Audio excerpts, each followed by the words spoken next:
Aujourd'hui dans Actu et Foi, on parle de 3 histoires très différentes. Des collégiens infectés, un débat brûlant sur les maisons closes et un musée qui fait trébucher ses visiteurs. 3 faits d'actualité pour réfléchir sur notre spiritualité. Première actu, Perpignan, plus de 400 élèves d'un même collège ont été intoxiqués par une bactérie dont l'origine n'est pas encore identifiée.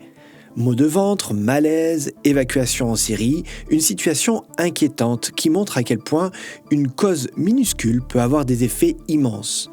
Dans notre vie aussi, ce sont parfois des toutes petites choses qui bouleversent tout. Une parole mal placée, un compromis qu'on pense anodin, une négligence qu'on croit sans conséquence. La Bible dit « Un peu de levain fait lever toute la pâte » dans Galates chapitre 5, verset 9. Le mal comme le bien commence souvent en petit. Alors veillons à ce que les petites graines plantées dans nos cœurs soient des graines de vie, pas de trouble. Faut-il rouvrir les maisons closes ? Le Rassemblement national remet sur la table la question de la réouverture des maisons closes. Certains y voient une manière d'encadrer et de protéger, d'autres une manière de légitimer l'exploitation. Mais une chose fait consensus, personne ne devrait avoir à vendre son corps pour vivre. Derrière ce débat, il y a une question centrale. Quelle valeur donnons-nous à l'être humain ? La Bible affirme que chaque personne est créée à l'image de Dieu. Cela veut dire pas une marchandise, pas un objet, pas quelque chose qu'on utilise, mais quelqu'un qu'on respecte, qu'on protège, qu'on honore. Lorsque notre société perd de vue la dignité humaine, elle perd de vue sa propre âme. Troisième actu, au tout nouveau musée du Caire, une magnifique statue de Ramsès II trône dans le hall.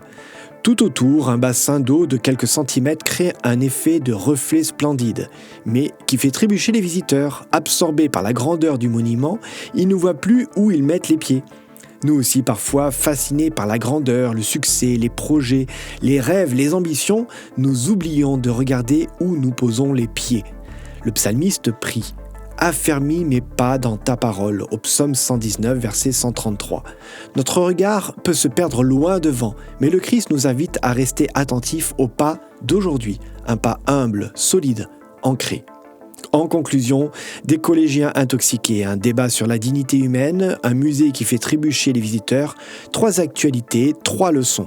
Le pouvoir des petites choses peut changer une vie, la dignité humaine n'est jamais négociable et la grandeur ne doit jamais nous faire oublier le pas juste devant nous. On se dit à la semaine prochaine pour notre rendez-vous Actu et Foi. D'ici là, prenez soin de vous et gardez les yeux fixés sur Jésus.